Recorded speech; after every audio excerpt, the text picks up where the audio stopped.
এদেশের গণতান্ত্রিক মানুষের আশা আকাঙ্ক্ষার যে আশ্রয়স্থল বাংলাদেশ জাতীয়তাবাদী দল বিএনপি এবং তার নেতৃত্বে আছেন শহীদ রাষ্ট্রপতি, স্বাধীনতার মহান ঘোষক শহীদ রাষ্ট্রপতি জিয়াউর রহমানের যে পরিবার, তার বিরুদ্ধে একটা ষড়যন্ত্র চলছে এবং ষড়যন্ত্রটা তারাই করছে যারা পরাজিত হয়েছে, সেই পরাজিত শত্রুরা, এবং যারা আমরা দেখেছি বিগত এই আন্দোলনগুলিতে আমরা দেখেছি যে যারা তাদেরকে সহযোগিতা করেছে বারে বারে।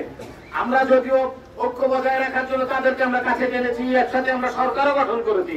আমি নাম বলতে চাই না, আপনারা বুঝতে পারেন, কিন্তু আমরা বারে বারে দেখেছি তারা সেই ফেসিবাদ, সেই স্বৈরাচার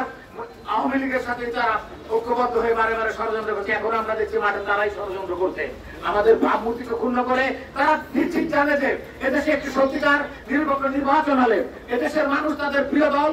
জিয়াউর রহমানের দল, খালেদা জিয়ার দল, দেশ নায়ক তারেক রহমানের দল